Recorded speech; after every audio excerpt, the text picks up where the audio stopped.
Good morning mga kababayan, good morning, good morning.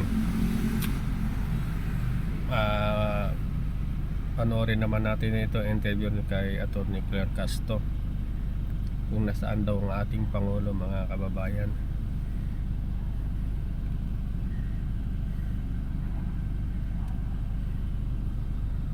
Ayan po, pakinggan natin ang ating Speaker of the Malacanang, Attorney Claire Castro mga kababayan. Alinsunod sa pakay ng administrasyon ni Pangulong Ferdinand R. Marcos Jr. na walang pamilyang Pilipino ang dapat na naiiwan. Isinulong ngayon ni Presidente Marcos Jr. ang pagtibayin ang Pantawid Pamilyang Pilipino Program o 4Ps upang makaahon sa buhay ang mga benepisyaryo sa pamamagitan ng edukasyon, serbisyong pangkalusugan at mga oportunidad sa kabuhayan.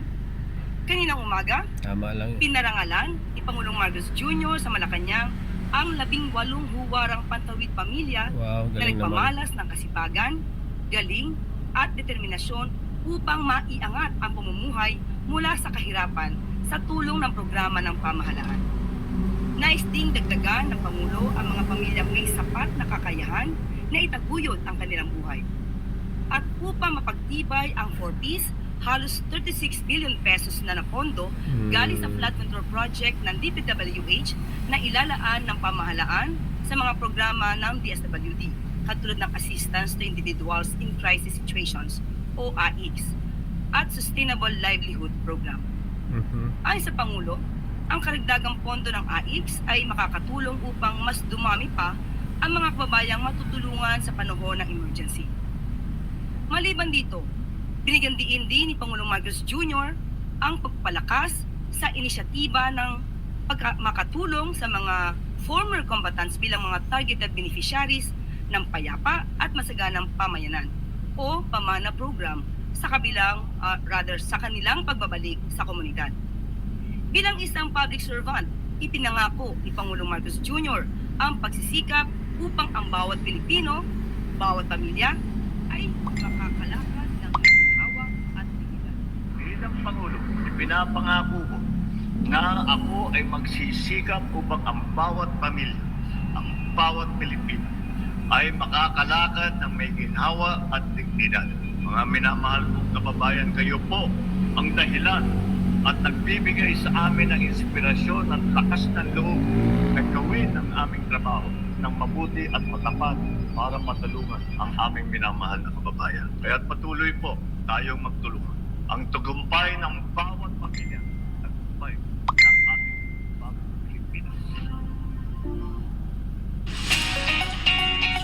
Sa gitna ng sama ng panahon, nararamdaman ng ilang bahagi o rather sa ilang bahagi ng bansa, abala ngayon si Pangulong Ferdinand R. Marcos Jr. sa pamamahagi ng iba't ibang uri ng assistance at tulong pinansyal sa mga kababayan nating nasalanta.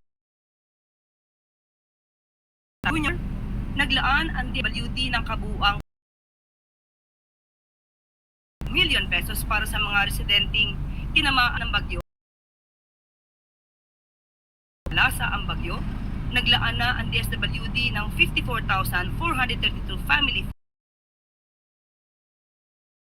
non-items para sa mga residente. Alinsunod na rin sa utos ni Pangulong Marcos Jr. na siguruhin ang kaligtasan at kapakanan ng mga apektadong komunidad.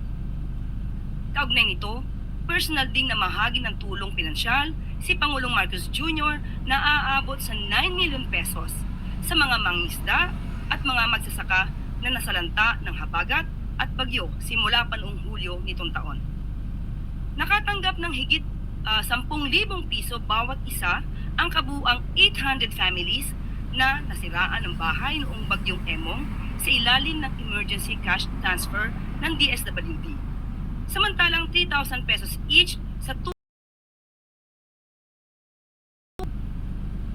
namahagi rin si Pangulong Marcos Jr. ng 1,207 na 50 kg fertilizer bags sa mga lokal na government, 381 fertilizer bags sa San Fernando City, 882 bags sa San Juan at 598 bags sa Bacnotan. Binigyan din naman ni Pangulong Marcos Jr. na mayroong mahigit 190 billion pesos na pondo mula sa 2026 National Expenditures Program para sa DPWH ang i-allocate para sa ibang programa ng gobyerno na naglalayong matulungan at matugunan ang pangangailangan ng taumbayan. Samantala, nagpaabot naman ng financial assistance si President Marcos Jr. sa Ilocos Training and Regional Medical Center or ITRMC kung saan personal niyang binisita ang mga pasyente doon at personal na sinaksihan ang zero balance billing process Wow, galing. sa nasabing pagamutan. Ang program na kung saan mas maraming kababayan natin matutulungan kapag may emergency ang ating tinitingnan, mga operasyon sa gamot at ibang gastos para sa inyong na healthcare. Yung po ay ilalagay natin para patibayin natin, paliwagin pa natin yung ating healthcare program. Kaya maraming oportunidad na ating ibinibigay sa ating mga kasama upang kaya naman tinamaan tayo ng bagyo, tinamaan tayo ng sakuna, ay sana naman ito'y makakatulong. Hindi sapat ito, ngunit malakas ang loob ko na magsabi dahil alam ko ang ugali ng Pilipino. Ang ugali ng Pilipino ay talagang napaka-sipag na Ang San Agustin Elementary School sa San Fernando City, La Union, kung saan nasaksihan niya ang pamamahagi ng food packs mula sa DepEd sa 1,000 teaching and non-teaching staff na naapektuhan ng bagyo. Aabot sa 800 teachers, non-teaching staff, students at parents ang nakasalamuha ng Pangulo. At maaari na po akong tumanggap ng inyong Ito mga mga kababayan, pakinggan natin Yung itong tanong tanong mula kay ng Eden Net Santos, 25. Net 25. Pakinggan natin mga kababayan tanong niya. Pakinggan niyo mga Yes, kababayan. good afternoon po. Ano pong reaksyon ng Malacanang dun po sa naging testimonya ng dating security aide po ni Kong Zaldico na si Orly Gutesa, implicating po former Speaker Romualdez, pinsan po ng ating Pangulo, Tapos dun sa flood dinayin niyo pa, control pinsan ng anomaly, saying ating na siya mismo Pangulo. yung nag-deliver ng mali-malitang pera na kung tawagin po nila ay basura. Wow term na Muli, basura. ang nais ng Pangulo, lahat po ng magtestigo ay makumpleto po sana ang ebidensya dahil ito po ay magagamit po sa sampahan ng kaso sa korte. At dapat ayusin kung ano man ang kanilang mga salaysay at ko ay sinasabing peke. May mga maliliit na bagay na ikaw ay nakakapagsinungaling, paano pa kung mas malaking bagay? Kung ito man ay lahat ay makukumpleto, yun po ay tatanggapin at kailangan lamang pong ibigay sa ICI.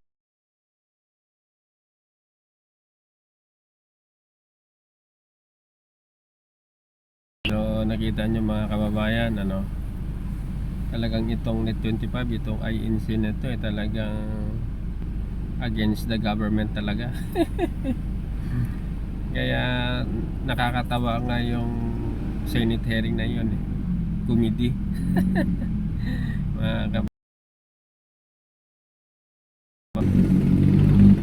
Kung talagang may kasalanan tao, kahit kung sa kanya talaga statement yon, kahit hindi mo nabasahin dahil ikaw naman ang gumawa ng statement, hindi ka na mga kababayan Yung mga hanap buhay mga kababayan, Mindanao, palabas na po si Bagyong Opong. Bagyo pa ang darating sa bayan natin. O ang ating mga kababayan yan sa ibang bansa, ingat din po kayo sa Amerika, sa buong Asia at sa buong Europa. Ingat po kayo. God bless us all. Bye bye. Please comment down below and please like mga kababayan sa ating munting channel. Bye bye. Pasensya na kayo kasi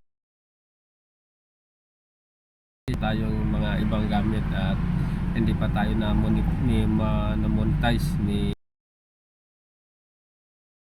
tayo at makabili tayo ng mga gadget natin na para gumanda naman ang ating